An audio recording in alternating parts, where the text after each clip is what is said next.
여호와의 말씀에 보라, 내가 너희에게 재앙을 내리며 계책을 세워 너희를 치려하노니 너희는 각기 악한 길에서 돌이키며 너희의 길과 행위를 아름답게 하라.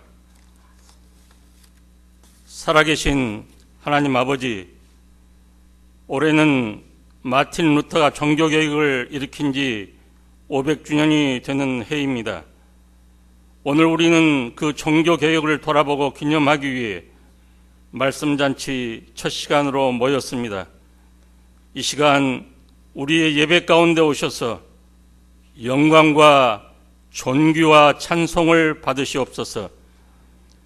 이 시간 종교개혁자들의 거룩한 정신을 기리면서 예배드리게 하시고, 오늘 한국 교회를 향한 또 우리 각자를 향한 주님의 음성을 듣게 하옵소서. 마틴 루터를 들어서 교회를 새롭게 하신 하나님 아버지, 세계적인 대형 교회들이 즐비하다고 자랑하는 오늘 이 시대의 한국 교회에 끔찍한 파벌과 세습과 부와 재화를 향해 질주하는 성장 만능주의의 기복신앙이 만연해 있는 오늘, 우리도 마치 바리새인처럼 중세에 타락한 교회처럼 회칠한 무덤으로 살아가고 있지는 않은지 저희 자신을 살피고 돌아보게 하여 주옵소서. 모든 악한 길에서 돌아서게 하여 주시고, 우리들의 행위가 주님 보시기에 아름다울 수 있도록 도와주시옵소서. 사랑하는 주님, 나더러 주여 주여 하는 자마다 다 천국에 들어갈 것이 아니요 다만 하늘에 계신 내 아버지의 뜻대로 행하는 자라야 들어가리라고 예수님께서 말씀하셨습니다. 우리 모두 이 세대를 본받지 않게 하시고 오직 마음을 새롭게 함으로 변화를 받아 하나님의 선하시고 기뻐하시고 온전한 뜻이 무엇인지 분별할 수 있도록 도와주시옵소서. 사랑하는 주님, 우리의 삶의 목표는 행복이 아닙니다. 그리스도의 장성한 분량에 이르는 하나님의 거룩한 백성이 되는 것입니다.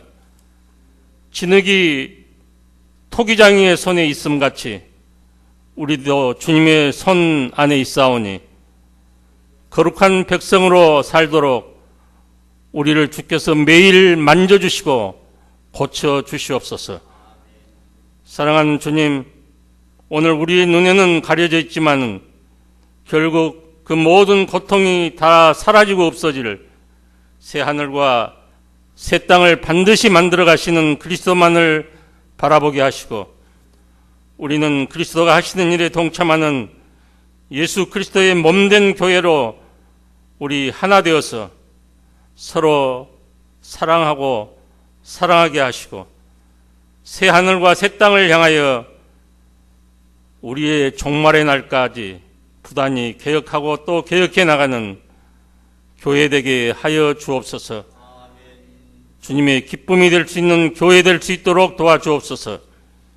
이 시간 말씀을 맡으신 김성수 목사님을 성령님께서 붙잡아 주셔서 시온에서 내게 복을 주실지어다라는 주제로 4번에 걸쳐 우리에게 말씀을 풀어주실 때 우리의 심령이 뜨겁게 하여 주시고 우리를 새롭게 하여 주옵소서. 예수님의 이름으로 기도하옵나이다.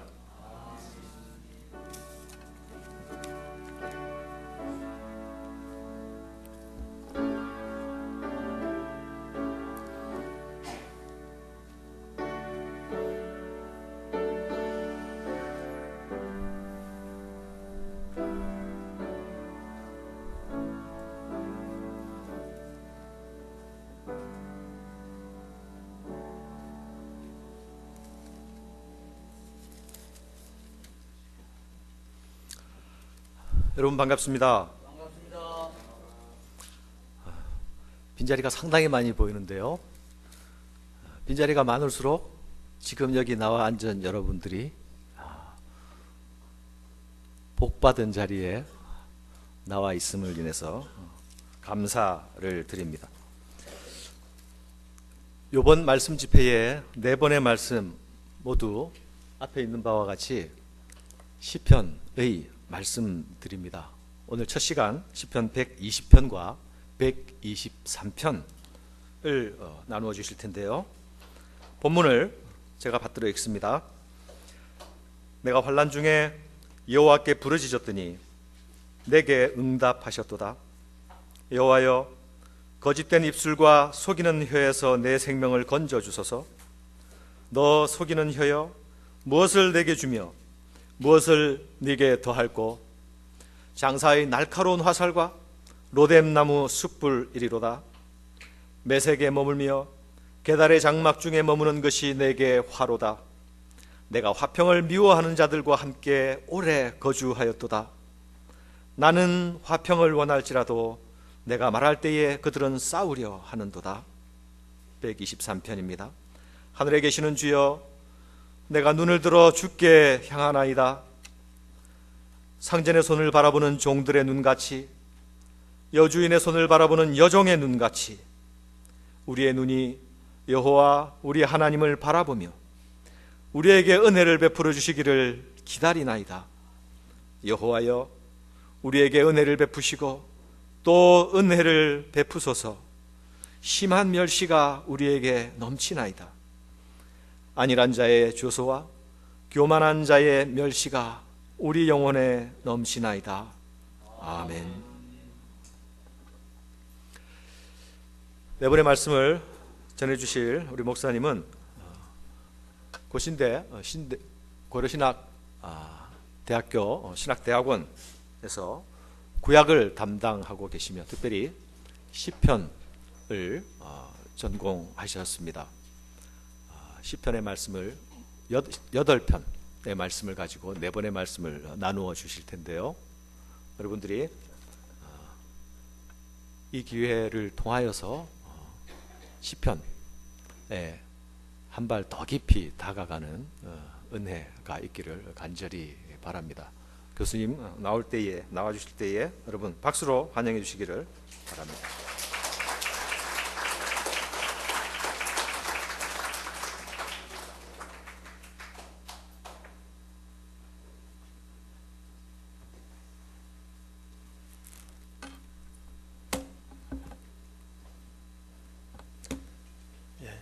반갑습니다, 여러분.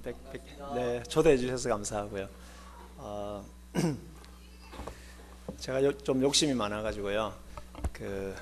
내 편만 할까 하다가 이왕 하는 김에 불러주신 김에 8편, 최소한 8편은 해야 되지 않을까 그런 생각이 들어가지고 그래서 그 본문은 시편 120편 그 제목을 보시면 성전에 올라가는 노래 이렇게 돼 있고요. 제일 마지막 134편도 이제 성전에 올라가는 노래 이렇게 돼 있는데 15편의 성전에 올라가는 노래 중에서 제가 보기에 우리에게 가장 필요하다고 생각하는 이제 본문들을 잡았습니다. 또 여기서 잘하면 나머지 또 못한 부분들은 또 다시 불러서 해주실 거라고 믿고 여기 중요한 부분들을 같이 나누었으면 좋겠고요. 그래서 오늘은 120편과 123편을 하고 맨 마지막 이제 시간에 134편 이렇게 같이 나누도록 그렇게 하겠습니다. 먼저 우리 그 시편에 대해서 우리가 조금 생각을 좀 했으면 했어요.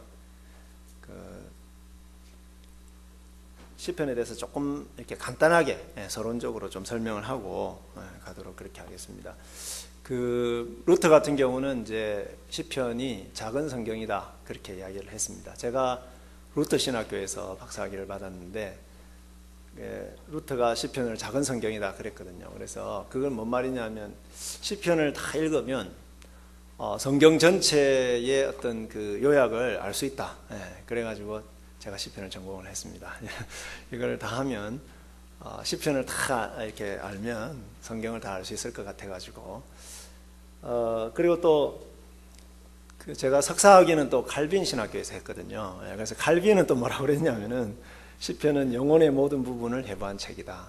그랬습니다. 특별히 시편을 좋아하시는 분들을 가만히 보면 이 감수성이 탁월하신 분들, 이런 분들이 좋아합니다. 왜냐하면 이 시편에는 그 인간의 모든 감정들이 거의 다 들어있다고 말할 정도로 우리가 하나님 앞에서 이 살면서 느끼는 그런 감정들이 다 이렇게 해부가 되어 있을 정도로 이제 그런 감정들이 적나라하게 드러나 있다, 그렇게 볼 수가 있습니다. 그게 시지 않습니까, 그죠? 네.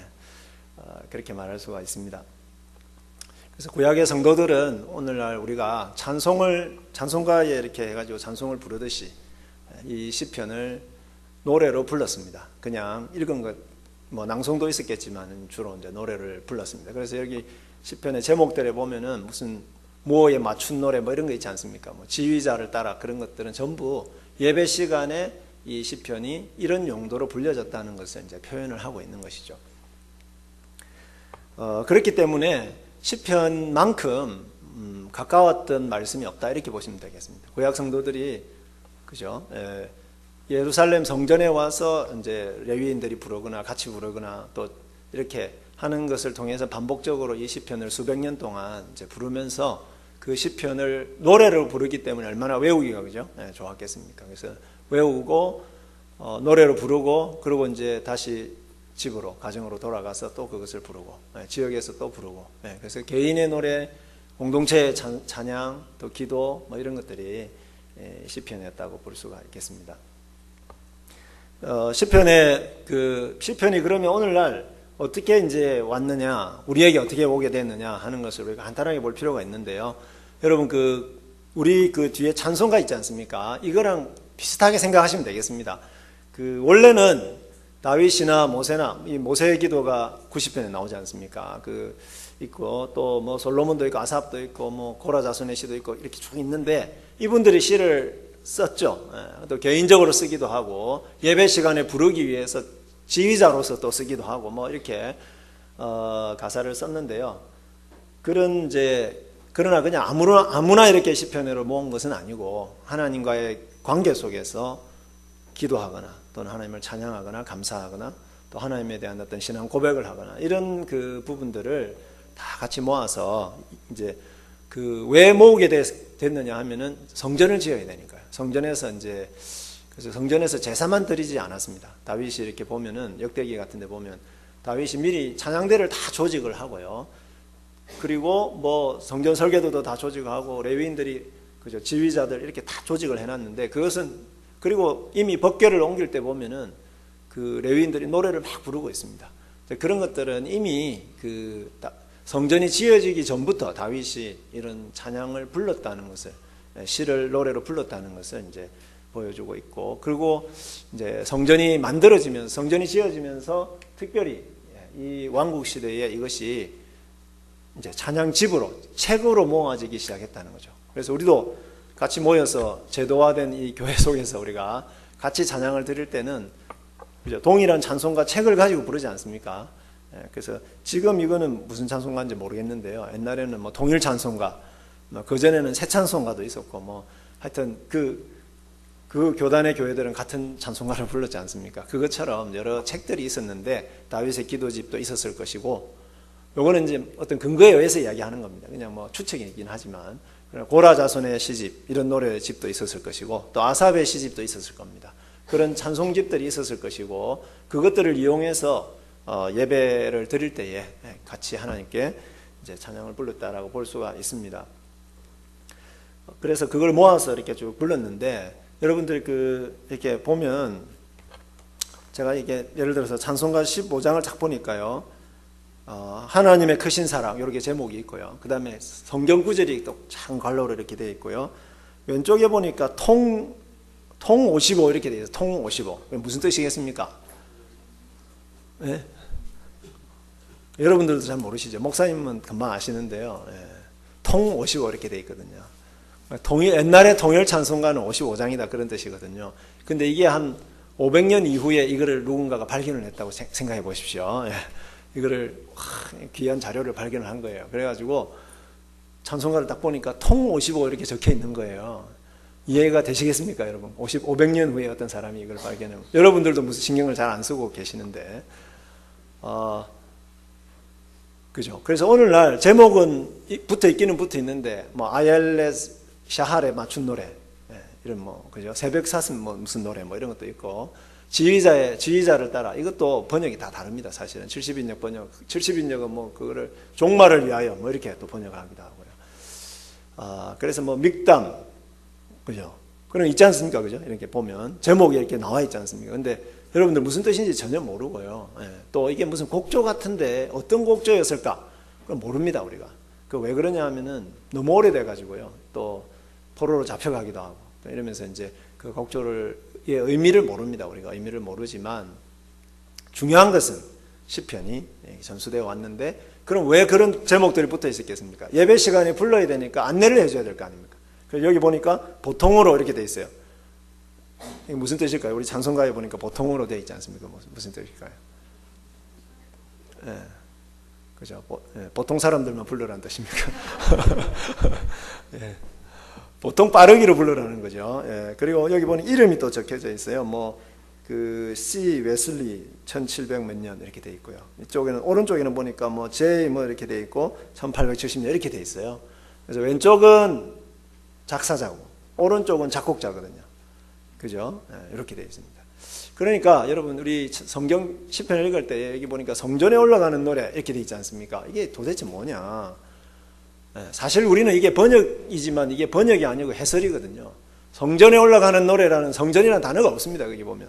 그래서 영어 번역에 딱 보시면 뭐 Psalms of Ascents 이렇게 돼 있거나 뭐 Pilgrimage Psalms 이렇게 돼 있거나, 그것도 이제 해석이죠. 해석인데 그냥 올라가는 노래 또는 계단의 노래 이렇게 직역을 할 수가 있습니다. 근데 내용을 보니까 이거는 어디로 올라간다는 얘기입니까? 나눔께로 올라온다는 얘기입니다. 그죠? 올라오는 데잖아요. 여기는 내려가는 데가 아니고, 그죠? 예루살렘 성전을 이제 올라가는 노래다. 근데 올라가는 노래다. 그럼 그냥 올라가는 노래라고 제목을 붙인 것은 이제 아마 성전을 이야기하는 것일 것이다. 왜냐하면 내용을 보면 시온이 많이 나오고 예루살렘이 많이 나오고, 그리고 실제로 예루살렘에 예배드리러 가는 제목도 나오고, 오늘 저녁에 이제 할 겁니다. 그래서 제가 제목을 이제 시온에서 내게 복을 주실지어다 그렇게 했는데, 쉽게 이야기하자면 오늘날 이 시온은 교회를 이제 이야기한다고 볼 수 있고, 또는 그냥 조금 더 영적으로 말씀드리자면 하나님이 우리에게 복을 주신다. 하나님이 당신이 보좌에서 복을 주신다. 하나님 우리를 만나신다. 그렇게 볼 수가 있습니다. 그래서 제목 뒤에 보니까 이게 몇 분의 아저씨들의 그림이 있는데, 이분들이 종교개혁을 일으키신 분들인데, 제가 구약 성경에서 이렇게 봐도 그렇고, 이분들의 종교개혁을 봐도 그렇고, 이게 종교라는 말이 있잖아요. 종교라는 말은 사실은 예배의 개혁이거나 또는 교회의 개혁이라고 말할 수 있는데, 결국은 하나님께로 돌아가는, 그죠? 하나님께로 가는 거죠. 하나님께로 다시 돌아가는. 그것이 진짜 개혁이라고 말할 수가 있습니다. 히스기야라든지 요시야라든지 대부분은 그 말씀에 기초해서 하나님께로 돌아가는, 하나님을 예배하는 그것을 개혁하는 것이다 이렇게 말할 수가 있는데, 포로기 이후에 포로에서 돌아와서 성전을 다시 건축하고, 그리고 이제 이스라엘 백성들이 곳곳에 흩어져 살기도 하고 예루살렘에 살기도 하는데, 이들에게 정말로 필요했던 것은 무엇일까? 그것은 첫 번째는 말씀이었고요. 두 번째는 성전을 중심으로, 즉 하나님을 중심으로 또는 교회를 중심으로 살아가는 그 중심을 회복하는 것이었습니다. 그래서 119편이 말씀에 대한 것이죠. 119편이 굉장히 시편의 기둥처럼 딱 이렇게 써 있습니다. 그래서 굉장히 높이 올라가야 돼요. 176절까지 이렇게 되어 있고요. 그래서 그 큰 기둥이 하나가 있고, 그 다음에 120편부터 134절이 딱 나오는데, 여기는 어디로 우리를 안내하느냐?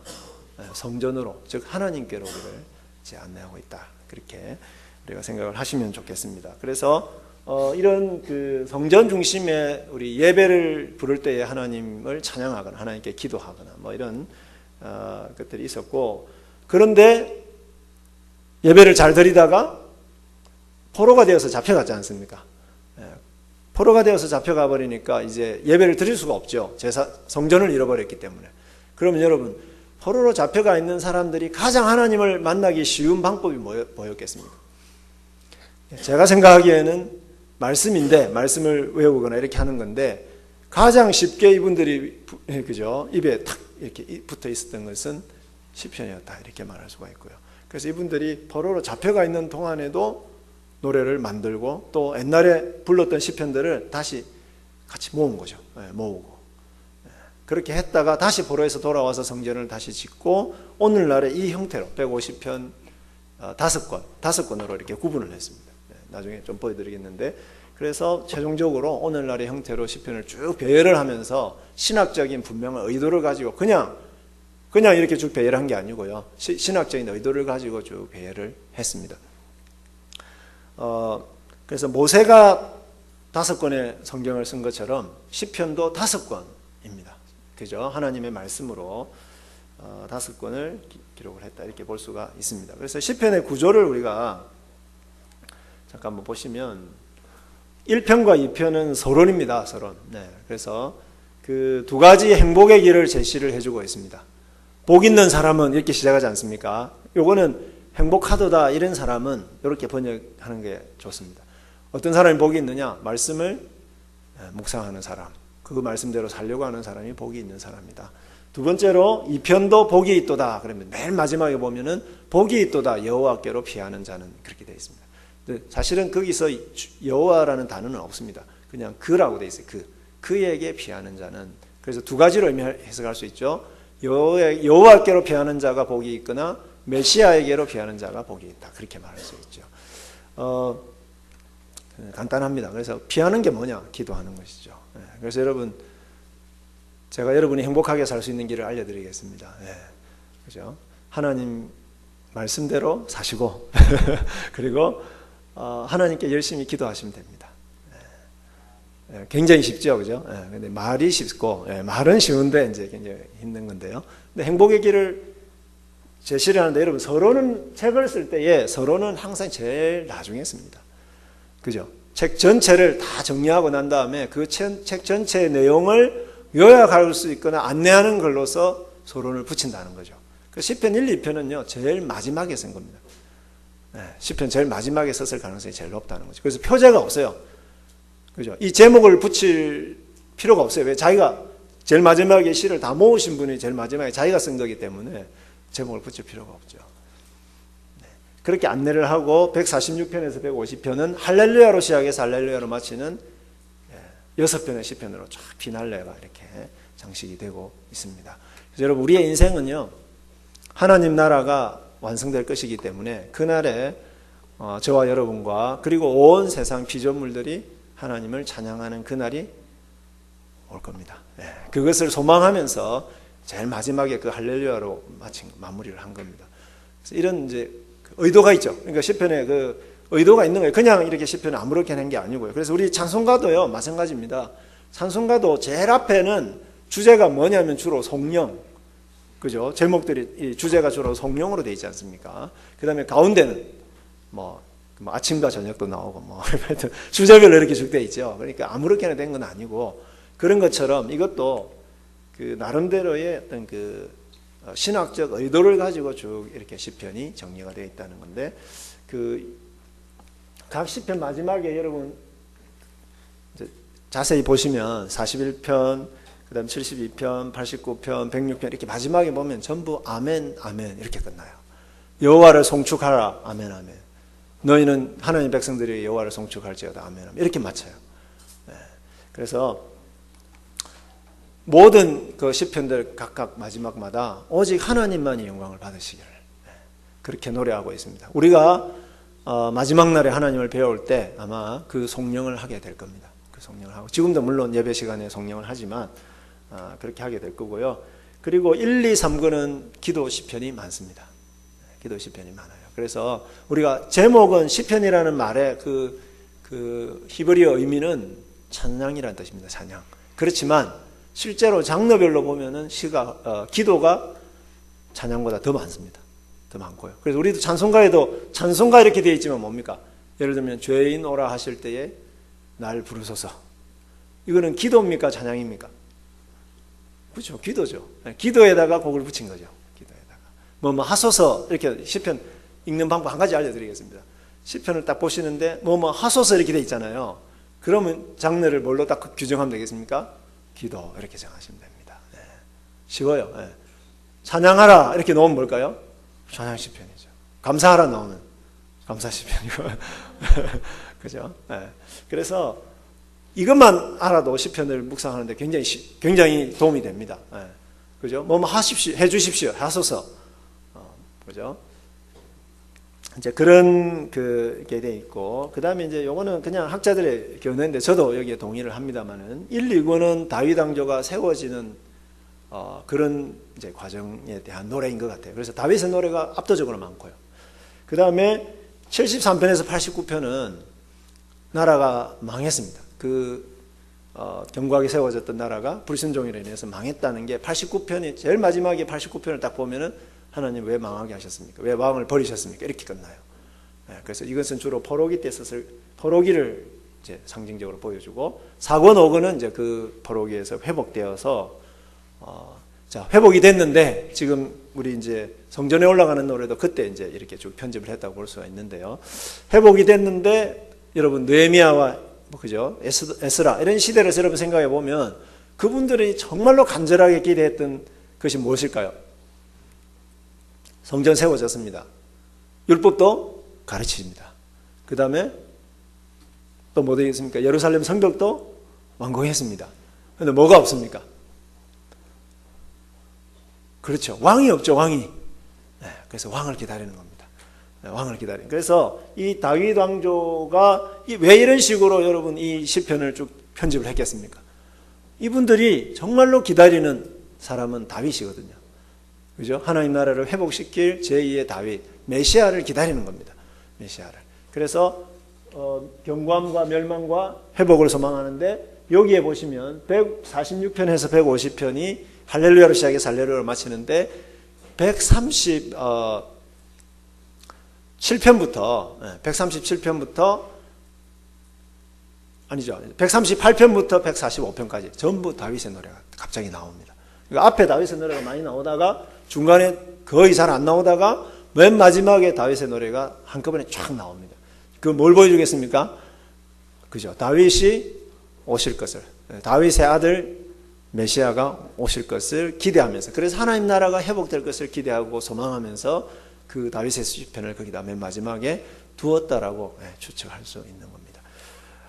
그래서 시편은 배경에 대해서 잠깐만 말씀을 드렸고요. 시편을 묵상할 때 여러분 우리가 간단하게 우리가 좀 요 세 가지만 좀 정리를 하시면 머릿속에 이거를 딱 정리를 하시면 시편을 묵상할 때 굉장히 도움이 될 것이라고 생각을 합니다. 주로 시편에는요 뭐 사람들 이름이 많이 나오거나 뭐 이렇게 나오지 않는데 딱 세 가지 종류의 그 인물이 등장을 합니다.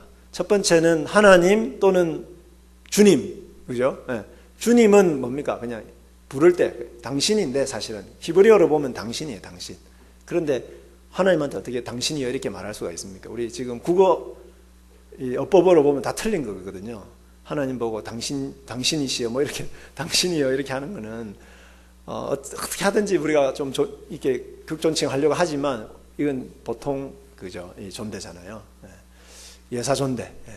그래서 이거는 동급끼리 부르는 게 당신이기 때문에 그래서 시편에는 전부 사실은 당신인데 그걸 그렇게 번역을 할 수가 없어서 주라고 번역인 게 대부분입니다. 주라고 번역된 건 전부 다 당신이다 이렇게 영어로 보시면 전부 다 you라고 돼 있어요. you. 그죠? 어쨌든 당신 또는 하나님 또는 여호와 그죠? 그렇게 부르는 분이 한 분 계시고 시편은 주로 그 다음에 내가 나옵니다. 내가 또는 우리가 나오죠. 우리가 나오고 그 다음에 그들 나오는데 이제 당신 또는 주님은 하나님이시지만 나는 누구겠어요? 나는 시인입니다. 시인. 그죠? 노래를 부르는 시인이고요. 그 다음에 그들은 누구겠습니까? 나쁜 놈이죠. 한마디로 이야기하면 악인들입니다. 악인. 네. 그래서 여러분 시편에 나오는 시인은 다윗이 주로 많이 나오는데 그 사람은 그냥 실제 인물이기도 하지만 이상적인 인물입니다. 시편에 나오는 나는 즉 뭡니까? 하나님 나라와 의를 구하는 쉽게 이야기하죠. 신학적으로 이야기하자면 하나님을 하나님으로 고백하고 그래서 그 하나님의 말씀대로 살기 위해서 몸부림치고 기도하고, 그런 사람이 이제 여기서 시편에 나오는 나라고 생각하시면 됩니다. 여러분 시편 읽을 때 너무 자동적으로 이 시인이 나라고 자꾸 생각하시면 안 됩니다. 그죠?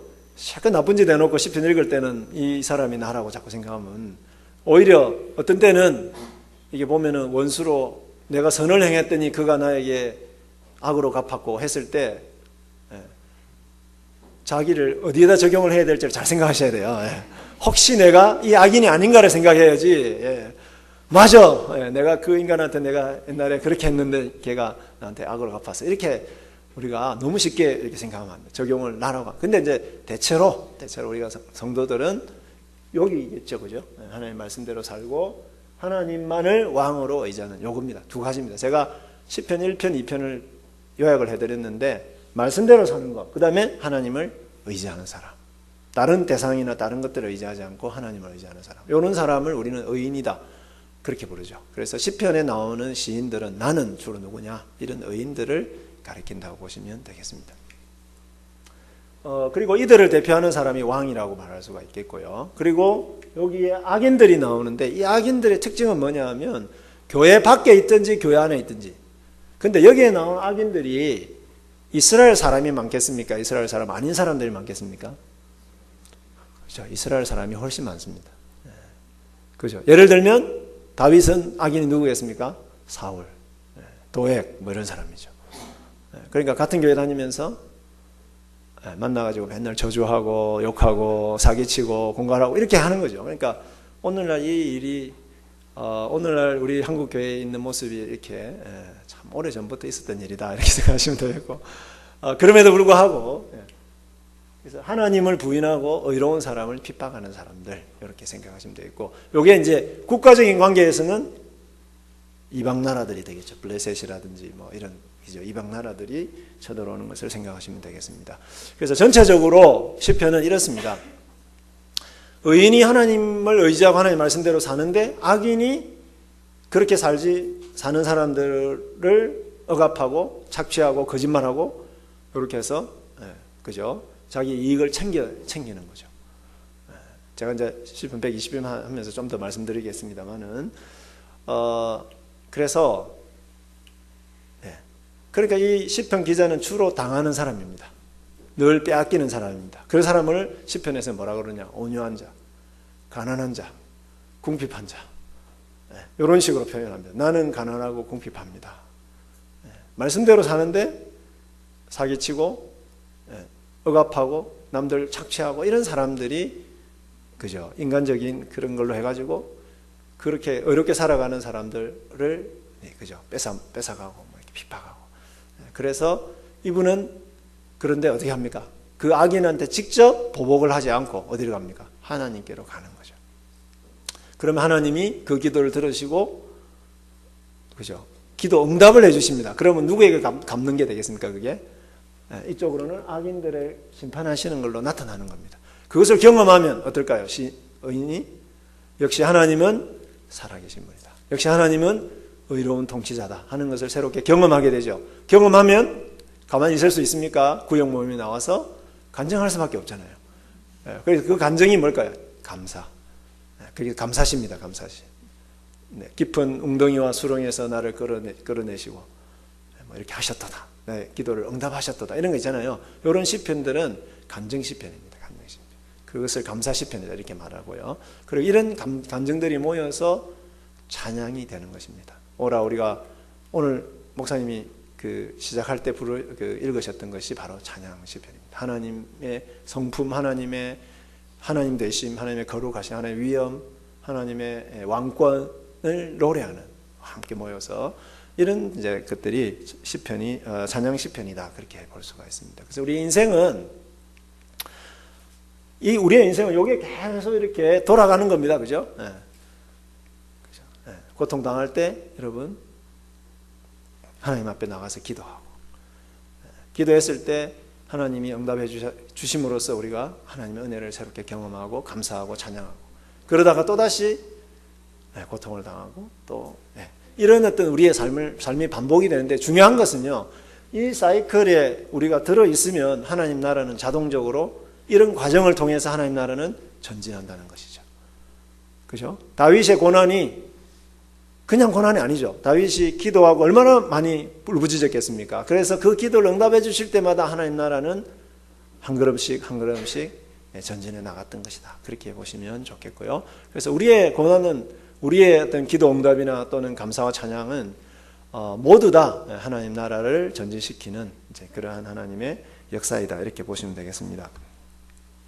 성전에 올라가는 노래는요, 아까 제가 말씀드렸듯이 포로기에서 돌아와서 성전을 재건을 했는데 문제는 예루살렘에 살 사람이 없습니다. 여러분, 예루살렘이 성벽이 이렇게 있었는데 다 파괴가 됐죠. 그러면 포로에서 돌아왔을 때에 그분들이 예루살렘에 살고 싶겠습니까? 아니면 예루살렘 밖에 농사 잘 지을 수 있는 데 살고 싶겠습니까? 당연히 농사를 잘 지을 수 있는 데 살죠. 도시는 언제 살고 싶습니까? 도시는 정비가 잘 되어 있을 때 살고 싶은 거죠. 거기 밥해 먹을 것도 없고요. 왕도 없고. 무슨 이 도시라고 하는 것은 뭐냐 하면 왕이 있고요. 그죠? 뭔가 행정 체계가 딱 잡혀 있고, 이런 게 집들도 이렇게 되어 있을 때 살고 싶은 데지. 농사 지을 것도 없고 목축도 할 수 없는 그런 곳에 살고 싶지 않죠. 그러니까 예루살렘 성벽은 재건이 되고 예루살렘 성전은 지어졌지만 느헤미야 때 보면은 예루살렘에 살 사람이 없어서 교대로 살잖아요. 3분의 1씩 돌아가면서 살잖아요. 그죠? 제비 뽑기도 하고 막 이렇게 해서 이제 그래서 성전은 지어놨는데요. 바벨론 포로가 돌아왔는데 돌아온 사람이 많겠습니까? 안 돌아온 사람이 많겠습니까? 안 돌아온 사람이 훨씬 많습니다. 미국에 유학, 신학이나 이렇게 유학 가가지고 돌아온 사람이 많겠습니까? 안 돌아온 사람이 많겠습니까? 그건 모릅니다. 제가 관심사가 아니고요. 근데 여러분, 실제로 여러분이 에스라, 느헤미야 이런 본문들을 보면 4, 5만 명, 많이 돌아봐야 10만 명, 이 정도입니다. 그러니까 수백만 명의 사람들은 이 페르시아 제국 곳곳에 흩어져서 살았다. 그런 걸 뭐라 그럽니까? 흩어져 사는 사람들, 디아스포라 이렇게 이야기하는 거죠. 그러니까 성전에 3대 절기가 있는데 그 절기를 지키러 와야 되는데 말이죠. 예루살렘과 예루살렘 주변에 사는 사람들이 얼마나 되겠습니까? 그죠? 그리고 그 사람, 멀리 떨어져 있는데, 여러분, 예수님 시대를 생각해 보십시오. 예수님 시대에 유월절 있지 않습니까? 그 유월절을 지키는 사람들이 이스라엘 경내에 사는 사람들만이 아니었죠. 그죠? 그 주변에 여러 나라들에 흩어져 있던 유대인들이 왔듯이 이때도 성전은 지어졌는데 그 성전에 올라올 사람들이 필요했죠. 그 말은 뭐냐면 그야말로 포로 시대에 잃어버렸던 그 신앙을 하나님 중심으로 다시 회복할 필요가 있었다는 겁니다. 성전에 올라와서 우리가 하나님의 백성이다. 우리는 하나님을 예배하는 자들이고, 그죠? 하나님의 말씀이 온 세상을 다스리는 것이고, 하나님만이 온 세상의 진정한 통치자이다. 이런 것들을 다시 확인하면서 삶의 소망을 회복시켜야 되는데, 문제는, 그죠? 미국에서 애 낳고 이렇게 보니까 애가 영어밖에 못하고, 한국 가봐야 왕따 당할 것 같고, 그러니까 어떻게 합니까? 그냥 눌러 살잖아요. 목사님들 같은 경우는 적당하게 목회지 찾아가지고 그냥 거기서 눌러 살거나 이렇게 하거든요. 그리고 거기서 생활에 적응하다 보니까 먹고 사는 게 청소도 해야 되고요. 페인트 칠도 해야 되고 이렇게 하니까, 그죠? 성전 지어놨다고 해가지고 성전에 올라가서 절기 때마다 예배를 드리는 것이 쉬운 게 아닙니다. 어떤 경우는 1개월 이상이 걸릴 수도 있습니다. 그죠? 성전에 올라가가지고 막 절기 지키고, 절기 한 일주일 지키고 또 돌아오면 그러면 그 사이에 이 경제는 어떻게 합니까? 경제는 누가 밥 먹여줍니까? 여러분, 이런 상황에서, 자, 방금 우리가 시편 2편을 읽었는데 굉장히 짧게 걸렸죠. 굉장히 행복했습니다. 그죠? 우리가 짧아서. 근데 이게 다 이유가 있습니다. 다 짧습니다. 여기 성전에 올라가는 노래는. 왜? 이거를 성전에 올라가면서 불러야 되잖아요. 그죠? 그래서 짧게 아마 이것을 책으로 탁 묶어가지고 불렀든지 아니면 뭐 외워서 불렀든지.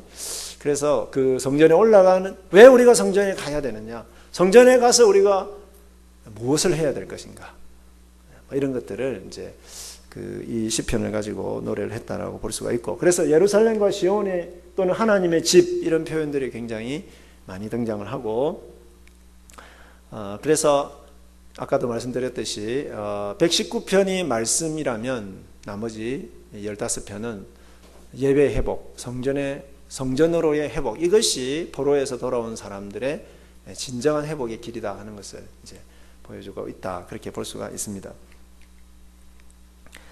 120편을 우리가 이제 보겠는데요. 120편은 여러분 이제 딱 보니까 120편을 읽었는데 누가 썼습니까? 네, 120편 누가 썼죠? 네, 모르죠. 네. 제목이 없지 않습니까? 그죠? 누가 썼다고. 그 다음에 언제 썼을까요? 네, 모르죠. 네, 모릅니다. 네. 그래서 제가 시편을 여러분들이 이제 읽으실 때 굉장히 부담스러운 이유가 하나 있습니다. 그거는 뭐냐면 배경을 모르거든요. 여러분 욥기가 아니라 에스더, 느헤미야, 에스라 이런 책들은 읽어보면, 또는 창세기 읽어보면은 그냥 읽어보면 이게 내용이 어떻게 전개되는지가 쭉 나오지 않습니까? 그러니까 이해가 되잖아요. 근데 이해는 되는데 적용은 어렵습니다, 사실은.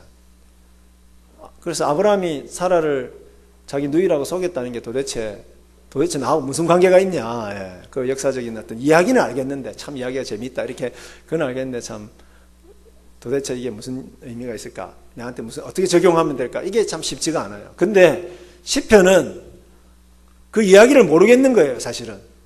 120편 읽어도 이거 누가 썼는지, 언제 썼는지. 그런데 어떤 때는 시편을 읽다가 보면 가슴에 콱 와닿는 구절이 있죠. 그거는 뭐냐 하면 시편의 배경을 몰라도, 누가 썼는지 몰라도 시편 가사 그 자체가 굉장히 은혜가 될 때가 있습니다. 그거는 배경을 몰라도 잘하신 거예요. 하나님이 여러분들에게 그 본문을 통해서 여러분에게 은혜를 주신 거죠. 왜? 공감을 한 겁니다. 여러분, 은혜를 받았다는 얘기는 공감했다는 얘기입니다. 정서적인 공감이 이루어졌다는 거죠. 찬양을 부를 때 우리가 눈물을 흘리는 것은 은혜 받아서인데, 그거를 조금 다르게 설명하면 공감했기 때문에. 그래서 120편 여러분 읽을 때 저자, 배경 몰라도 됩니다. 찬송가 부를 때 여러분 이 찬송가의 저자 누굴까? 어떤 배경에서 이 찬송가를 썼을까? 그거 생각하면서 부릅니까? 안 부르죠. 그거 모릅니다. 그죠? 모릅니다. 그래도 은혜 받는데 아무 지장 없지 않습니까? 하나님이 저자와 배경을 안 알려주신 이유는 뭘까요? 그렇죠. 몰라도 은혜 받는데 아무 지장 없다는 겁니다. 여러분. 그래서 그거 나 모르는데, 그래서 이 시편을 나는 도대체 묵상할 자격이 없다, 이렇게 생각하면 할 필요가 없습니다. 그냥 시편은 배경을 몰라도 됩니다. 몰라도 되고요. 그리고 다윗이 썼다고 이렇게 돼 있어도, 그거 시편의 그 구약의 성도들이 그 찬송을 부르면서 다윗이 어떤 상황에서 썼을까, 다윗의 마음이 얼마나 힘들었을까, 이렇게 생각하면서 부르지 않았습니다. 그죠? 자기한테 계속 생각하며 적용하면서 불렀을 거예요. 그 다윗은 온데간데 없고 자기한테 계속 적용하면서 불렀죠. 마찬가지입니다. 시편 읽을 때는 자기에게 적용하면서 읽으시면 됩니다. 그런데 내용 속에서 우리는 이 사람이 어떤 상황에 있었는가 하는 것을 우리가 좀 살펴볼 필요는 있죠. 그래서 120편 7절에 딱 보시면, 6절 7절에 보면은 내가 화평을 미워하는 자들과 함께 오래 거주하였도다. 나는 화평을 원할지라도 내가 말할 때에 그들은 싸우려 하는도다 그랬습니다. 이 사람 적어도 어떤 상황에 있습니까? 그죠? 평화를 다른 사람들하고 잘 지내려고 하는데 다른 사람들이 자기를 막 공격하는, 그죠? 그런 상황에 있는 거죠. 요 정도만 알면 됩니다. 요 정도만 알면 이제 이 시편을 읽는데 아무 지장이 없어요. 그죠? 내용을 보면 나오잖아요. 그런데 또 여기 뭐 이렇게 보니까 2절에 보니까 여호와여 거짓된 입술과 속이는 혀에서 내 생명을 지켜주소서, 이렇게 돼 있거든요. 조금 더 깊이 읽으니까 뭡니까? 그 사람들이 주로 뭘로 자기를 공격합니까? 그렇죠. 입으로 거짓말로 거짓말로 공격한다 이 말이에요. 그러면 여러분 공감이 떠오르는 인물들이 있을 겁니다. 여러분을 거짓말로 공격하는 사람들, 막 여러분 뒤에서 막 이렇게 뒷담화하면서 여러분을 이렇게 까는 사람들이 있을 겁니다. 그 사람을 여러분 딱 생각하면 돼요. 지금 그 사람을 생각하면서 요 시편을 딱 적용을 하면 되는 거죠. 그런데 그 사람이 나일 수도 있다는 걸 생각하셔야 됩니다. 그 사람이 나일 수도 있다는 걸 여러분 생각하셔야죠. 그죠? 그래서 자, 이 시편은 말로 시인을 공격하는 적대적인 사람들 가운데서 평화를 갈구하면서, 그래서 하나님 밖에는 의지할 분이 없어서 그분을 간절하게 찾으면서 기도하는 노래입니다. 그죠? 그래서 우리 2절에 보니까 뭐 건져 주소서 이렇게 돼 있잖아요. 건져 주소서 나왔으니까 뭡니까? 기도죠. 이거는 이제 히브리어 문법으로 딱 보면 명령법입니다. 하나님을 향하여 명령할 수 있는 자격이 있는 사람, 하나님 백성들이죠. 왜? 하나님이 우리를 그렇게 불러주셨기 때문에. 그죠? 우리가 부모님께 해드린 거 하나도 없어도 부모님께 가서 해주십시오. 그러잖아요. 이거 해주십시오. 돈 좀 내놔 주십시오. 이렇게 이야기하잖아요. 그게 이제 부모와 자녀와의 관계인데, 그래서 하나님을 향하여 기도할 수 있는 사람, 명령법으로 기도할 수 있는 사람. 그래서 여러분 그 119편을 이제 가만히 읽어보시면은 119편은 끊임없이 말씀에 헌신하는 고백을 하고 있습니다. 이 119편 기자가. 근데 왜 119편 기자가 이렇게 나는 하나님의 말씀을 붙들겠습니다, 나는 말씀대로 살겠습니다, 왜 이렇게 하겠습니까? 말씀대로 사는 게 너무 힘들었어요. 그래서 주변에 있는 사람들이 전부 말씀대로 안 살고 세상적인 원리로 사는 거예요. 그러니까 자기는 절대로 유혹 안 받고 내가 말씀대로 살 겁니다, 말씀대로 살겠습니다, 이 말씀이 최고입니다, 계속 이야기를 하는 겁니다. 그러면 말씀대로 사는 사람, 말씀대로 안 사는 세상에서 말씀대로 사는 사람은 힘들까요? 아니면 평안할까요? 힘들죠. 그죠? 그래서 힘드니까, 힘든데 그걸 갖다 그러면 나한테 말로 막 공격하는 그 사람하고 싸워야 됩니까?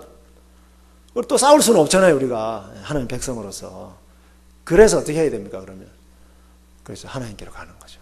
이거 내 인생을 책임져야 돼, 이 땅을 의롭게 다스려야 될 그분한테 가는 겁니다. 그래서 그런 상황에서 이제 기도를 하는데, 한마디로 이야기하자면 그것을 거짓말이라고 하는 단어로 표현할 수가 있다는 거죠. 거짓말. 이게 우리가 왜 교회 와야 됩니까? 교회 안 와도 안 됩니까? 왜 교회 나옵니까? 세상에서 사는데요, 평화가 없어요. 나는 평화롭게 살고 싶었는데, 말씀대로 잘해주고 싶고 또 베풀고 싶고 이렇게 했는데, 온갖 그 트집 잡아가지고 깎아내리려고 그러고, 짓밟으려고 그러고, 그래서 나보다 먼저 승진하려고 그러고. 여러분, 뭐 때문에 말로 여러분을 공격할까요? 재미있어서요? 재밌기도 하죠. 근데 연예인이 이야기하면 재밌고요. 그 다음에 이제 공격을 해야 자기가 이익이 있기 때문에. 자기가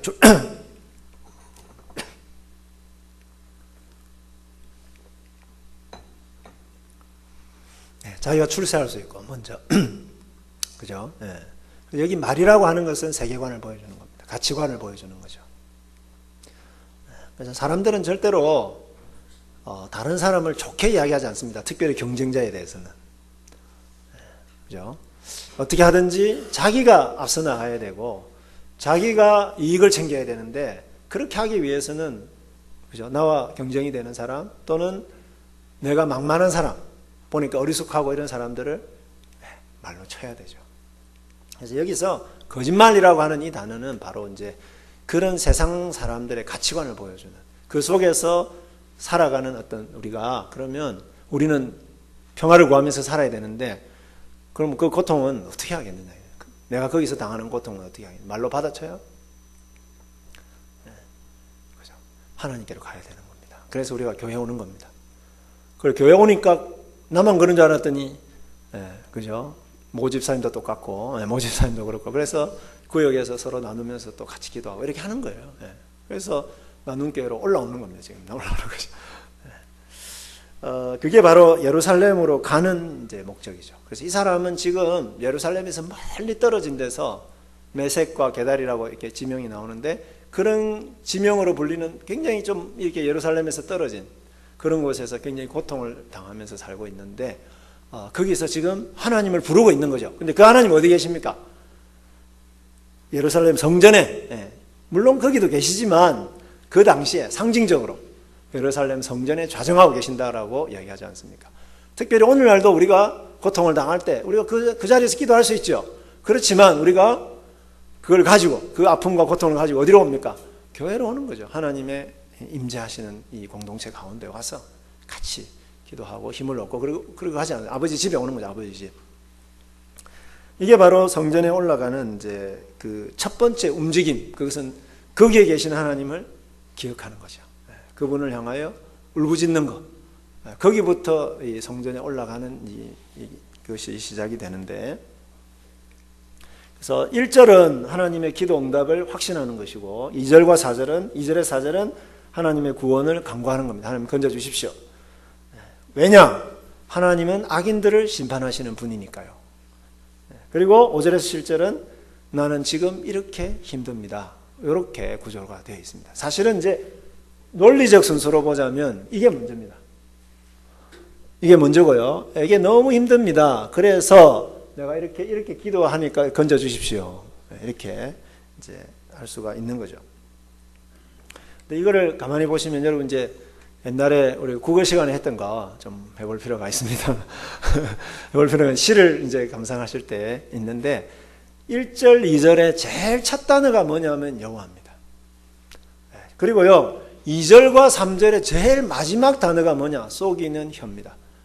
표현이 딱 나오는데 히브리어로 딱 보면 한글 성경에는 안 나옵니다. 그 표시가 안 돼요.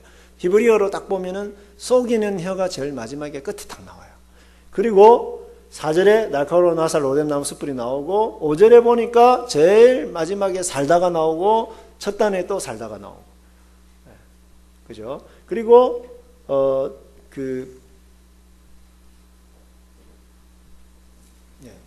그리고 6절에 평화가 나오고요.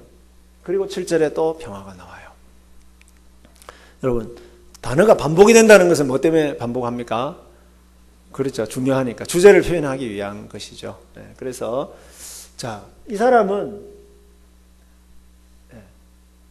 이런 사람들 속에 사는 거죠. 속이는 혀를 갖고 있는 사람들 속에서 굉장히 오랫동안 살았기 때문에 굉장히 평화가 깨져 있습니다. 자기는 평화를 구하는데. 그래서 누구에게로 간 겁니까? 여호와 하나님께로 가는 것이죠. 제가 지금 주제를 계속 반복적으로 이야기를 하고 있습니다. 그런데 어떻게 이 시편이 그 주제를 강조하는지를 보여주는 거죠. 그래서 시편을 읽으실 때에 여러분들이 그런 어떤 반복의 어떤 기법들을 여러분 잘 보실 필요가 있고요. 그래서 문제는 뭐냐? 무슨 전쟁입니까? 나는 평화를 말하는데 사람들이 나랑 싸우려고 한다 했을 때 그 싸움은 무슨 전쟁이냐? 썰전이다 이렇게 말할 수가 있죠. 썰전입니다. 그래서 말로 싸우는 거죠, 말로. 그죠? 썰전 보면 굉장히 재밌잖아요. 그래서 재밌는데 여러분 예를 들어볼까요? 다윗을 생각해 보십시오. 다윗의 취미는 국가에 충성하는 것이고 특기는 부모님께 효도하는 것이었어요. 근데 어떻게 됐습니까? 정말로 사울 왕에게 헌신하고 백성들을 위해서 목숨을 바쳤는데 그죠? 모함하는 거죠. 끊임없이 모함하는 거죠. 이것이 그 당시에 모함해서 죽이려고 하는 겁니다. 그러니까 여러분 그냥 말로 공격한다는 것이 그냥 말로 그친다는 뜻이 아닙니다. 그걸 뭘 말할까요? 그 사람을 어떤 때는 목숨까지도 앗아가서 그 사람을 완전히 파멸에 이르게 하는 것입니다. 법정에서 거짓말하는 것은 뭘 말할까요? 내가 이 법정에서 거짓말을 해서라도 이겨서 저 사람의 재산을 내가 가져오거나 막대한 피해를 입히거나, 그죠? 이거 성경이 말이라고 하는 것은 뭘까요? 그죠? 삶을 파괴하는 것이고, 공동체를 와야시키는 것이고 하나님 나라를 무너뜨리는 것. 그걸 말하는 거죠. 그래서 해답은 어디에 있느냐? 여호와께로 가는 것입니다. 여러분 같이 싸우지 마십시오. 싸워봐야 그 사람들이 우리보다 훨씬 더 말 잘합니다. 그죠? 혹시 내가 또 그 사람일 수 있죠. 내가 그 사람일 수 있는데 그 사람들이 훨씬 더 말 잘하고요. 훨씬 더 이 머리 잘 돌아가고요. 거짓말 진짜 잘 꾸며내죠. 제가 그런 분을 만났던 적이 있는데 그분도 같이 교회 다니고 또 같이 신학교도 섬기고 이랬는데요. 아침에 하는 말하고 저녁에 하는 말이 다르더라고. 그런데 저녁에 아니 아침에 당신이 이런 말 하지 않았느냐 그랬더니 내가 언제 그 말 했느냐. 그러더라고요. 진짜 내가 기도하면서 내가 그 사람 막 몇 번이나 때려 죽이고 막 얼마나 내가 힘들었는지요 그 사람 때문에. 왜 힘들었냐면 나만 그런 게 아니라 막 공동체 전체가 너무 힘든 거예요. 이 사람의 거짓말 때문에. 왜 거짓말을 하느냐? 자기 자리를 지키. 자기 나쁜 짓 된 거 가봐야. 그죠? 그러니까 막 하나님의 공동체를 이 사람 한 사람이 막 얼마나 이 거짓말로 이 공동체를 무너뜨리 학생들이 막 피해를 당하고 막 그런 거죠. 그래서 그때 기도 많이 했거든요. 저희들이. 기도 많이 했거든요. 그래서 여기 보니까 내가 환난 중에 여호와께 내가 부르짖었더니 그가 내게 응답하셨다. 요거는 이제 옛날에 그랬다는 거죠. 옛날에 내가 힘들 때 그때 내가 하나님께 기도했더니 하나님이 내게 응답하셨다 말이죠. 여러분 그래서 하나님께 가는 거잖아요. 옛날에 하나님이 나한테 기도 응답 많이 해주셨거든요. 그러니까 이 문제도 그분께만 가면 해결될 수 있는 거죠. 그래서 가는 겁니다. 그 확신을 가지고. 죄송합니다. 갑자기 이런 그림을. 그래서 여기 보면 부르짖었더니 응답하셨다. 요거 세팅 자체가 뭐냐 벌써. 이게 벌써 성전을 전제하는 거예요. 주로 이스라엘 백성들 어디 가서 기도했겠습니까? 성전에 가서 기도했고 응답하신 것도 어디서 응답하셨을까요? 성전에서. 그러니까 벌써 이 사람의 마음은 어디로 가 있는 거예요? 성전에 가 있는 거죠. 그래서 부르짖어야 돼요, 여러분. 답답한데 조곤조곤하게 기도가 됩니까? 답답한데 부르짖어야죠. 한나도 하나님 앞에 막 그랬거든요.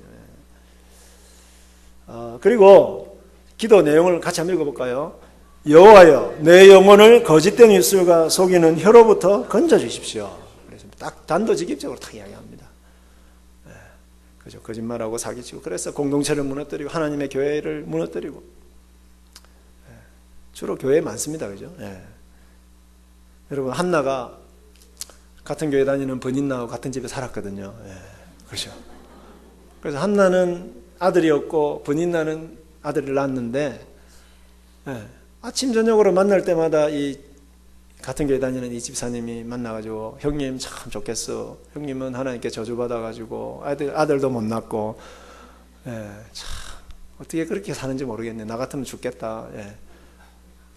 여러분, 이거 그죠? 이거 보통 장난이 아닙니다, 그죠? 한나가 그래가지고 기도하러 간 거예요, 사실은. 아들 때문에 간 게 아니에요, 사실은. 너무 힘들어가지고요. 그래서 하나님 앞에 가가지고 쏟아낸 거예요. 이 사람이 그 유명한, 여러분 잘 안 보이죠? 김명민입니다. 김명민인데 이순신이죠. 이순신. 불멸의 이순신. 그래서 이거 불을 좀 끄셔도 될 것 같습니다. 앞에. 여러분 너무 눈부시지 않습니까? 불을 좀 끄시는 게 여러분들에게. 앞에 불만 좀 꺼주시면 되겠습니다. 네, 감사합니다. 저는 개인적으로 자리를 빛내주셔서 감사합니다. 이런 말 싫어합니다. 자동적으로 빛이 나기 때문에. 여기 보시면은 이제 이순신 잘 안 보이죠? 그냥 상상하시면서 이순신이 지금 고문당하는 거거든요. 왜 고문을 당했냐면은 그 통영에 거기 보면은 이제 무슨 섬입니까? 한산섬 있잖아요. 한산도에서 군사들을 이렇게 다 훈련을 시키고 이렇게 하면서 외국가 쳐들어올 것에 대해서 이렇게 대비를 하면서 이렇게 했을 때 그 원균을 비롯한 많은 사람들이 뭐라고 그랬습니까? 왜군과 내통하고 그래서 왕에게 반역을 일으켜서 자기의 어떤 나라를 세우려고 한다. 그런 이제 말들이, 그죠? 그래서 우리가 그 불멸의 이순신 제가 요약판을 끝까지 다 봤는데, 눈물도 나고 막, 나도 저렇게 하나님 나라를 위해서 살아야 되는데 막, 했는데, 저런 광경을 보니까 정말 미치겠더라고. 마음이 그죠? 너무 아프고요. 어떻게 국가를 위해서 충성하는 사람에 그냥 내버려 두기만 해도 되는데, 그냥 끌어내리려고 하고 뭐 살게 굴고, 그렇습니다. 이 세상 그렇습니다. 교회도 간혹가다 그런 사람들이 있고요. 그죠? 그래서 이런 상황에서 이순신은 기도할 때 상이 없었지만은 우리는 기도를 이제 할 수 있잖아요. 이 세상을 공의롭게 다스리고 계시는 그분이 계시잖아요. 그래서 이게 기도가 바로 그런 것이죠. 건져주시기를 기도하는데, 그러면서 이분이 이제 어떤 확신을 고백을 하는 겁니다. 그가 내게 무엇을 주시겠는가? 너 속이는 혀야. 그가 내게 무엇을 더하시겠는가? 용사의 날카로운 화살들과 로뎀나무 숲을 들을 것이다. 여기서 너 속이는 혀라고 되어 있지만 여기서 너는 누구냐? 악인을 이야기하는 거죠. 악인들. 마치 기도하다가 갑자기 악인이 앞에 있는 것처럼, 야, 너에게 하나님이 무엇을 주시겠느냐? 맨날 속이기만 하는 이 사람아, 하나님께서 너에게 도대체 뭘 주시겠는가? 그건 뭐냐 하면은 날카로운 화살들과 로뎀나무 숯불이다. 그랬습니다. 이게 바로 이제 하나님의 공의로운 심판에 대한 확신입니다. 그러면서 동시에 뭘까요? 악인들에 대한 일종의 저주적인 것이기도 하죠. 여러분, 기도할 때 여러분 악인들 저주 해보신 적 있습니까? 사랑하라고 그랬잖아요. 원수를 사랑하라고 그랬죠. 한나는 브닌나에 대해서 뭐라고 기도했겠습니까?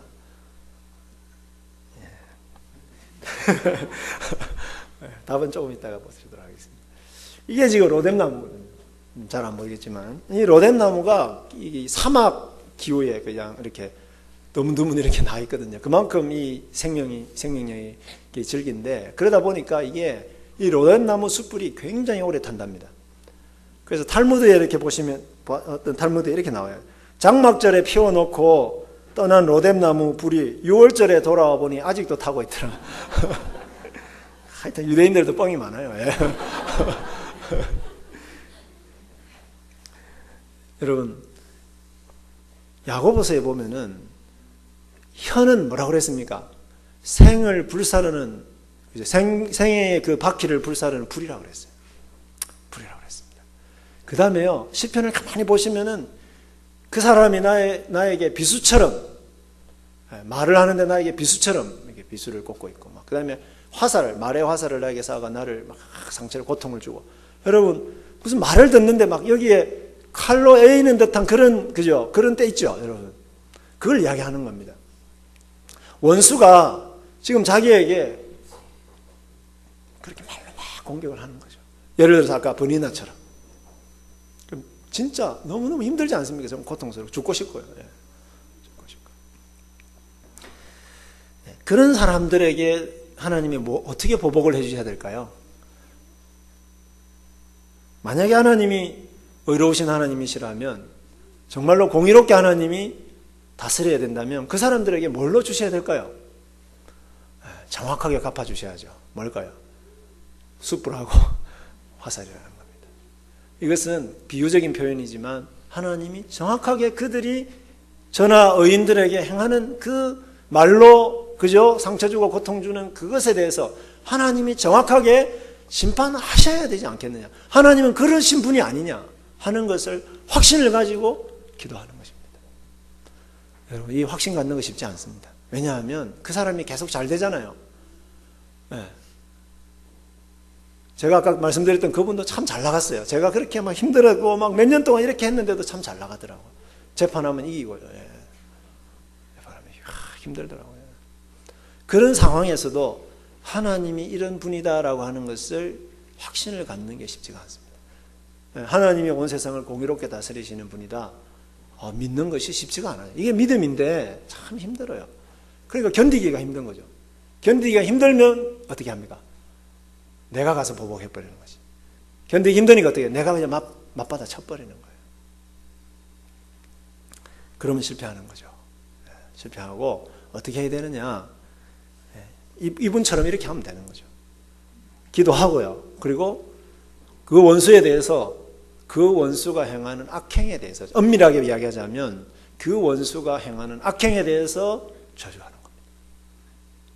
왜냐하면 그 원수가 행하는 악행은 공동체를 파괴하는 것이고 하나님 나라를 무너뜨리는 것이기 때문에 내가 그 사람을 인간적으로 용서해 줄 수 있을지는 몰라도 그 사람이 지금 행하는 그 악행 자체는 나쁜 것이고 잘못된 것이고 그래서 그 사람이 지금 하는 것이 망하도록 기도해야 되는 것이죠. 네, 그렇잖아요. 그래서 우리는 악을 행하는 자들을요, 예를 들어서 교회를 파괴하는 끊임없이 막 말로 파괴하는 사람들 있잖아요. 그 사람을 우리가 어떻게 용서하겠습니까? 내가 용서할 자격이 있습니까? 네, 개인적으로 나한테 한 거에 용서할 수 있지만은 어떻게 해야 됩니까? 그러면 그 사람이 행하고 다니는 그 악에 대해서는 하나님 앞에 고발을 해야죠. 이 사람이 거짓말하고 나쁜 짓 하고 악행, 우리 교회를 공격하는 그런 거에 대해서는 우리가 다 이야기를 다 해야 됩니다. 하나님 앞에 가서. 그래서 여러분 그 시편에는 저주 기도가 나옵니다. 109편인데 그 사람의 아내는 과부가 되게 해주십시오. 그 사람의 아내, 그 사람의 아이들은 고아가 되게 해주십시오. 나가서 빌어먹게 해주십시오. 시편 109편입니다. 어떻게 이렇게 기도를 하냐? 원수를 사랑해야 되는 사람이. 여러분 다윗을 생각해 보십시오. 도액이라는 사람이 아비멜렉의 그 성막에 가가지고 이 사람이 그죠? 떡덩이를 얻어오고 칼을 가지고 그렇게 도망갔잖아요, 그죠? 근데 이 도액이라는 에돔 사람이 거기 있다가 그것을 사울에게 고자질을 한 겁니다. 그랬더니 사울이 어떻게 했습니까? 거기 있는 제사장들을 반역 가담했다고 해가지고 85명의 제사장들을 다 죽여버렸습니다.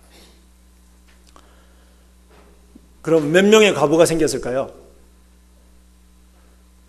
모르죠. 정확하게 모르지만 한 85명. 몇 명의 고아가 생겼을까요? 수백 명의 고아들이 생겼을 것입니다. 여러분 다윗이 그 소식을 들었을 때 어떻게 기도하는 것이 맞다고 생각합니까? 하나님 도대체 뭐하고 계십니까? 이렇게 기도해야 되는 거 아니겠어요? 하나님 도대체 뭐하고 계십니까? 하나님 의로우신 하나님인데 도대체 뭐하고 계십니까? 그것을 시적으로 표현한 것이 그들에 대한 그 악에 대한 분노를 시적으로 표현하는 것이 그 사람의 아내는 과부가 되게 해주십시오. 하나님 빨리 그 사람 생명 데려가 달라는 거 아니겠어요? 하나님 공의롭게 이 땅을 다스려 주십시오. 그렇게 기도해야죠. 어떤 사람이 이야기를 하던데 여러분 기도는 뭐냐? 여러분 하나님 앞에서 다 쏟아내는 것입니다. 여러분의 분노를 쏟아내는 것이고 여러분의 아픔과 고통을 쏟아내는 것입니다. 근데 우리는 와가지고 우리는 너무 예의가 발라요. 그래서 아버님 학교 갔다 왔습니다. 별거 없었느냐? 예, 아무 일 없었습니다. 얼굴에 상처와 온갖 이런 것들이 흉터와 이런 것들이 있는데도 불구하고 와가지고 아버님 제가 참 미운 사람이 한 명 있는데 그 사람을 용서할 수 있도록 해주십시오. 제가 예수를 믿는 사람으로서 참 괴롭습니다. 그리고 집에 가는데 속이 하나도 안 시원하죠. 왜냐하면 욕을 안 했기 때문에. 사람들 앞에 가서 욕하지 말고요. 그거를 해결해 주실 수 있는 분, 그게 불의하고 악하다는 걸 아시는 분은 누구겠습니까? 하나님이시죠. 쏟아내야 되는 거죠. 그래서 그게 바로 하나님 나라를 우리가 하나님 나라 오히려 구하는 자들의 특징입니다. 특징이죠. 그래서 여러분 하나님 앞에서는 좀 친하잖아요, 여러분 하나님하고. 그러니까 친하면 좀 욕 좀 해도 되잖아요, 다른 사람. 비밀 다 지켜주니까 하나님. 근데 딴 사람한테 비밀도 못 지켜주는 사람한테 가가지고 남들 막 욕하잖아요. 그럴 필요 없이 우리가 그죠? 그 악행에 대해서 기도합니다. 그래서 어떤 분이 이제 그런 상담 기법을 이야기를 하고 같이 이제 짝을 지어서 기도를 하는데 마음껏 쏟아내라고. 그랬더니 눈을 딱 감았는데 막 뭐가 이렇게 바람 소리 같은 게 들려가 눈을 떠 보니까 이분이 막 그 집사님이 여자 집사님인데 주먹을 막 휘두르고 있는 거예요. 기도를 시작하는데 하나님 그 개 XX가 지가 내한테 해준 게 뭐가 있다고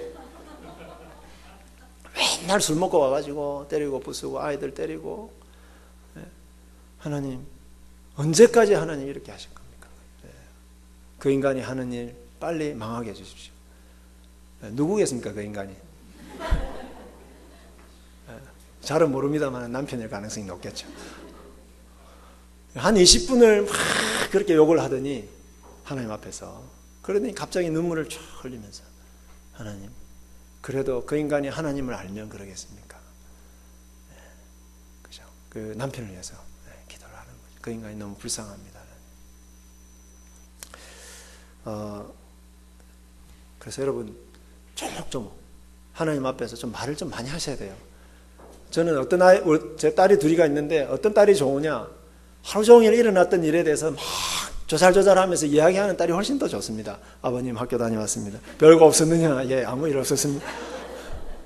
이런 딸은요, 저를 별로 의지하지 않는 것 같아요. 저를 별로 안 믿는 것 같아요. 예. 그죠? 바로 시편의 기도는 그것을 알려줍니다. 가르쳐줍니다. 그리고요, 이야기하죠. 그러면 하나님, 나 너무너무 힘들어요. 정말 고통스럽습니다. 메대에게 머물면서 계달의 장막 중에 거하는 게 너무너무 힘듭니다. 오늘 제가 어머님 학교 갔는데 내가 옆에 있는 친구한테 셔틀 당해가지고 셔틀을 몇 번을 당했는지 몰라요. 왕따 당하고요. 너무 힘들어요. 엄마한테 그 이야기 해야죠. 그래야 엄마가 해결해 줄 거 아닙니까? 애가 무슨 힘으로 그 해결하겠습니까? 너무 힘들죠. 여러분, 이 세상에서 사는 것 자체가 힘들어요. 그럼 교회 나오니까 교회 나와서는 그 이야기 해야죠. 하나님 앞에. 여기서 말하는 메덱과 게셀은 이렇게 떨어져 있어요. 이렇게 떨어져 있는데 두 군데 동시에 어떻게 살겠습니까? 그러니까 이거는 비유적인 겁니다. 메덱과 게셀은 가장 그 당시에 호전적이고 이렇게 싸움 잘하는 민족으로 소문난 그런 이제 민족들인데, 마치 그러니까 자기가 누구한테 살고 있는 것 같다는 겁니까? 이런 막 싸움 잘하는 사람들 속에서 내가 사는 게 너무나 힘들다는 거예요.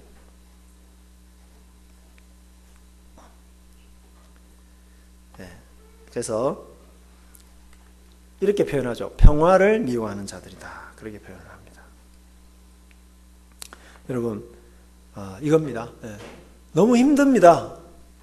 그 이야기 꼭 하십시오. 네. 그런데 말씀드렸듯이 여기서 나는 누굴까요? 의인입니다. 그죠? 저와 여러분처럼 잘 안 되지만 하나님 나라와 의를 구하면서 하나님 말씀대로 살기 위해서 몸부림치는 자들이죠. 그죠? 잘 안 되지만. 그죠? 그런데 여러분, 그렇게 사는 게 참 힘들고 때로는 고통스럽고, 그럴 때 누구한테 와야 된다고요? 하나님한테 와야 되죠. 근데 좀 다른 말로 이야기하자면 하나님한테 오는데, 그걸 좀 다른 말로 이야기하자면 나눔 교회로 올라오는 거예요. 이 공동체로 올라오는 거예요. 하나님이 계시기 때문에 우리가 올라간다고 표현하는 거죠. 예루살렘이 비록 높기도 하지만 가서 쏟아내고 이야기하고, 이게 기도입니다. 전쟁을 원한다는 겁니다. 그래서 삶은, 여러분, 우리가 살아가는 삶은 전쟁입니다. 가치관의 전쟁이고, 그 가치관은 말로 표현되고.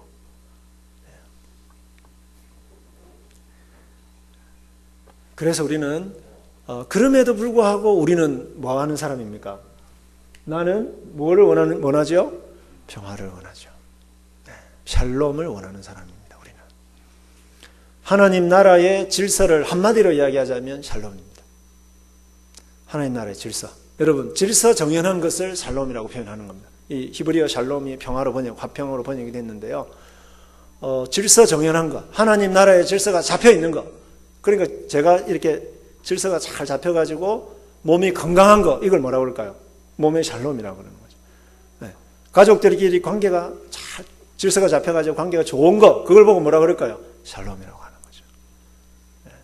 그죠? 그 다음에 농사를 지었는데 자연 질서가 잘 잡혀가지고 농사가 잘 되는 거, 그걸 뭐라고 그럴까요? 그걸 샬롬이라고 그러는 거죠. 샬롬이라고. 다른 나라들하고 전쟁이 없이 평화롭게 잘 지내는 거, 그게 질서가 잡혀 있죠. 그게 바로 평화, 샬롬입니다. 그래서 우리는 이것을 구하는 사람입니다. 다른 말로 표현하자면 하나님 나라와 의를 구하는 사람이죠. 실제로 이 히브리어를 보면 아미 샬롬이라는 히브리어 표현을 쓰고 있는데, 나는 평화입니다. 이렇게 나는 평화. 나는 평화를 갈망하고 나는 평화를 추구하는 사람입니다. 이것은 무엇을 말하느냐? 사람들이 우리를 향해서 거짓으로 모함하고 우리의 재산을 빼앗으려고 하거나 죽이려고 할 때도 그들과 똑같이 거짓말을 하고 악담하지 않는 것을 이야기하는 겁니다. 그죠? 그렇게 살면 어떻게 될까요? 이 세상은 전쟁밖에 없는 거죠. 하나님 나라를 구하는, 하나님을 믿는 우리들이라도 여러분 이런 샬롬을 구하면서 살아야 되지 않겠습니까? 우리라도 이렇게 살아야 이 세상이 샬롬이 임하죠. 하나님 나라가 임하죠. 예수님처럼요. 만약에 예수님이 똑같이 성질내고 당신이 가지고 있는 대로 보복하고 그렇게 하셨으면 이 세상에 평화가 올 수 있는 길은 막막한 거죠. 없습니다. 원수된 사람들의 평화를 위해서 죽고 모든 것을 다 빼앗기고 그들을 위해서 기도하고 그리고 그 불의함과 그 억울함과 아픔은 누구에게 맡기셨습니까? 하나님께 맡기고 죽으신 거죠. 왜요? 우리와 하나님과의 샬롬을 회복시키고 우리와 하나님과의 샬롬이 회복이 돼야 그 샬롬을 가지고 우리 주변에 있는 사람들과의 샬롬이 회복이 되기 때문에 여러분 우리도 그렇게 살아야죠. 그렇게 사는데 우리 힘으로 됩니까? 안 됩니까? 절대로 안 되죠. 절대로 안 됩니다. 우리는 샬롬을 구하지만은 안 되죠. 그래서 어떻게 살아야 됩니까? 성전에 와야죠. 하나님을 만나야죠. 하나님을 만나서 어떻게 하라고 했습니까? 억울하고 고통스럽고 힘든 것을 쏟아내고 그 다음에 어떻게 하라고 그랬습니까? 건져 달라고 기도해야죠. 정의가 이루어지도록 간구해야죠. 그것이 우리가 이 땅에서 살아가는 방식인데요. 123편은요. 그 120편이 그쪽을 멀리 바라보면서 성전을 생각하면서 기도를 했다면요. 121편은 성전으로 가는 길이고요. 하나님은 너를 지키신 자 있잖아요. 너의 우편에 그늘이 되신다. 이런 표현들은 이제 가는 길을 묘사하고 있다면 122편은 성전에 도착한 거고. 그리고 내 발이 성문 앞에 너의 성문에 서 있다 그러거든요. 그럼 123편은 뭘까요? 예루살렘 가가지고 예루살렘 성전에서 제일 먼저 한 게 뭐냐? 이겁니다. 우리 읽으셨지만 여기 보시면 하늘에 자정하신 주여 내가 주를 향하여 눈을 듭니다. 뭘까요? 기도한다는 얘기죠. 기도한다는 얘기. 기도의 핵심은 뭡니까? 우리에게 자비를 베풀어 주십시오, 여호와여. 우리에게 자비를 베풀어 주십시오. 요걸 다른 표현하는 우리 그 개역 개정에 뭐라고 되어 있습니까? 은혜를 베풀어 주십시오. 그렇게 되어 있고. 신약 성경에는 뭐라고 번역되어 있느냐면요. 신약 성경에는 예수여 나를 불쌍히 여기소서. 불쌍히 여기소서. 그죠? 세리가 성소에 그 회당에 들어가 가지고 기도할 때 뭐라고 그랬습니까? 나를 불쌍히 여기소서. 나를 불쌍히 여기소서. 바디메오가 예수님에게 나를 불쌍히 여기소서. 여러분, 이 한마디에 다 들어있는 거죠. 하나님 너무 힘듭니다. 저는 할 수 없습니다. 저는 하나님 나라와 의를 구하고 저는 샬롬을 구하면서 이 땅에서 살고 싶습니다. 제가 다니는 직장에서 저를 통해서 이 직장에 샬롬이 임했으면 좋겠습니다.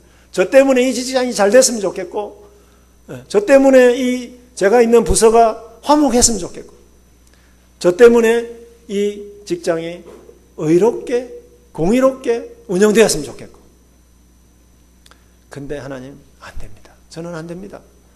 불쌍히 여겨주십시오. 저를 공경하는 사람이 많습니다. 제가 그렇게 살고 싶은데 윗사람이 저에게 갑질을 합니다. 불쌍히 여겨주십시오. 건져주십시오. 그죠? 그래서 이 사람도 역시 보십시오. 심한 멸시가 우리에게 넘친다고 그랬습니다. 심한 멸시가. 그 다음에 거만한 자들의 비웃음과 교만한 자들의 멸시가 우리 영혼에 넘친다고 되어 있어요.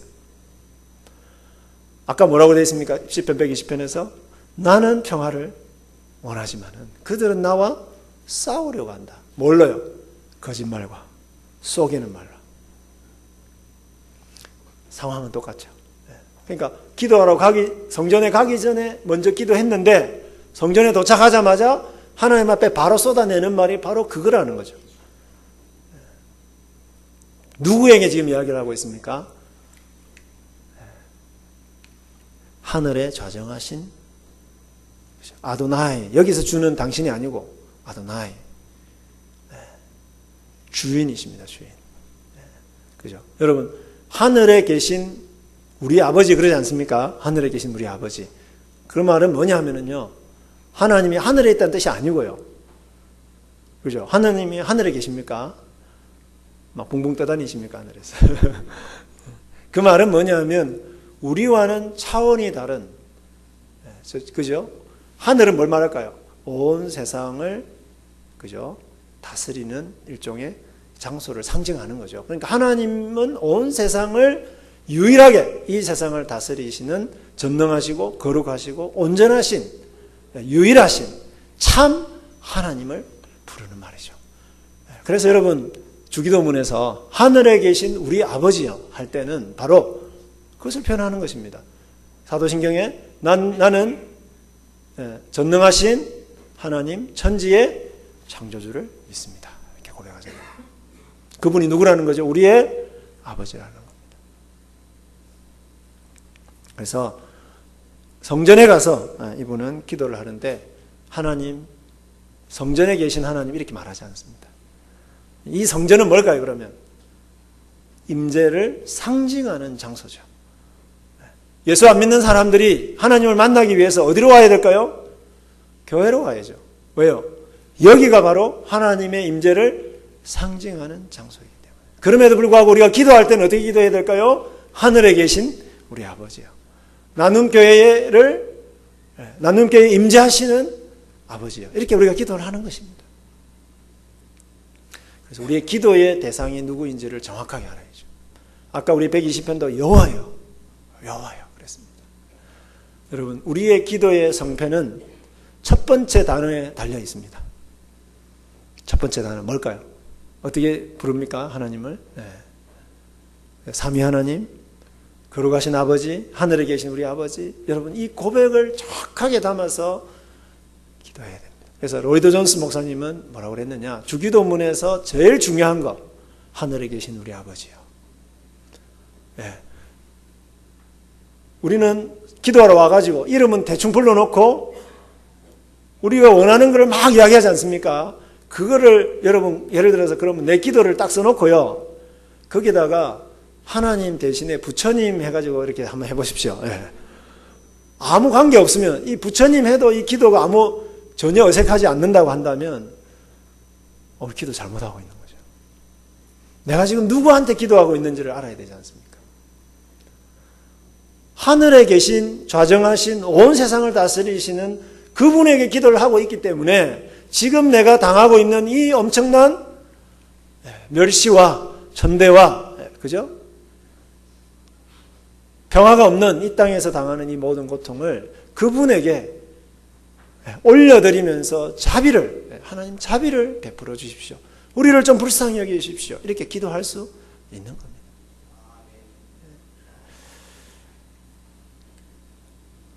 그래서 여러분, 우리는 어떻게 기도해야 되느냐? 그분을 향하여, 주인의 손을 향하여 간절하게 그 주인의 손을 향하고 있는 종들의 눈처럼 간절하게. 왜요? 종의 생사 여탈권이 누구에게 있습니까? 종에게 있기 때문에 그렇습니다. 그래서 여러분, 우리의 생명뿐만 아니라 우리 교회의 생명과 그리고 이 세상의 샬롬은 누구에게 달려 있습니까? 예수 그리스도의 아버지, 삼위 우리 하나님께 달려 있는 것입니다. 그래서 우리가 그분에게만 기도하는 것이고 그분에게 우리가 불쌍히 여겨달라고 기도하는 것이죠. 여러분 어떻습니까? 그분을 향하여 정말로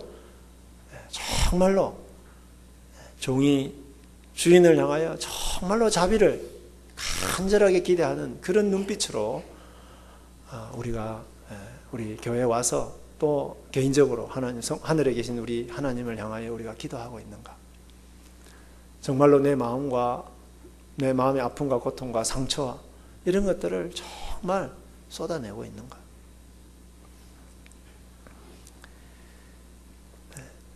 한마디만 말씀을 드리면요, 자기 진짜 기도를 하는 사람은 자기 연민에 빠지지 않습니다. 여러분, 어릴 때 부모한테 상처 안 받은 사람 어디 있겠습니까? 그죠?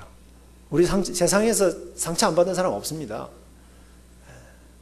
그런데 자기 연민에 빠지는 사람은 어떻게 하는지 아십니까? 나쁜 짓 해놓고, 야, 왜 그러냐? 그러면, 나 원래 그런 인간이잖아.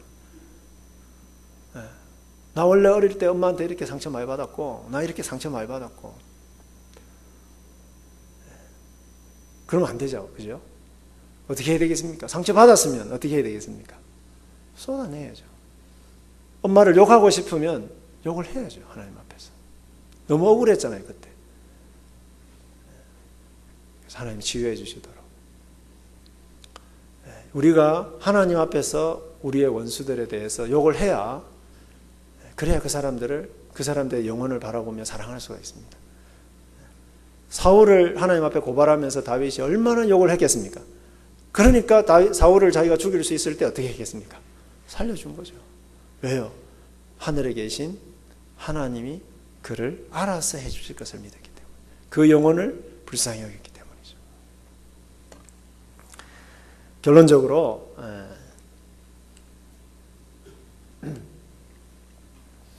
결론적으로 하나님 나라와 의를 구하는 사람, 그리스도인들은 평화롭지 않은 세상 가운데 살고 있습니다.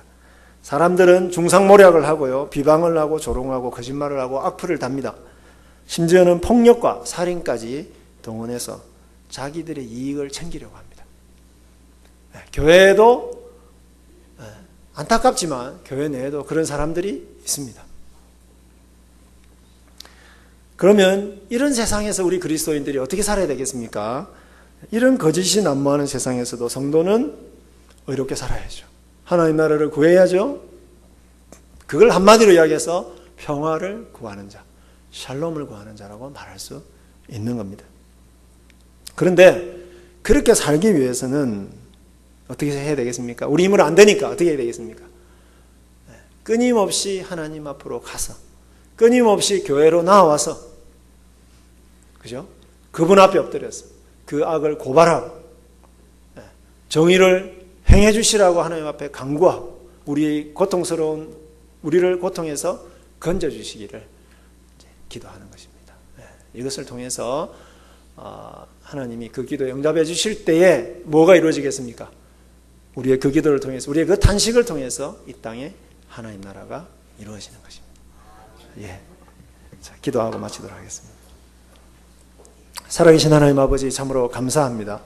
하나님께서 우리를 하나님 나라와 의를 구하는 그러한 거룩한 백성으로 불러주셔서 참으로 감사합니다.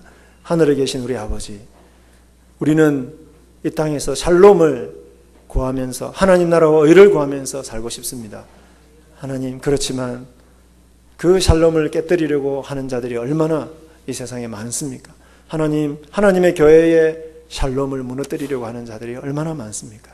하나님 아버지, 그럼에도 불구하고 끊임없이 하나님의 샬롬을 구하며 하나님 악인들의 악을 고발하며 하나님 이 땅에 우리 교회 가운데 하나님의 정의가 이루어지기를 하나님 앞에 날마다 탄식하며 기도하며 간구하는 저희들 되게 해 주시옵소서. 그리하여 우리의 그 기도를 통해서 하나님 샬롬이 이 땅에 이루어지는 것을, 하나님 나라가 이 땅에 이루어지는 것을 보게 해 주옵소서. 예수님의 이름으로 기도하옵나이다. 아멘.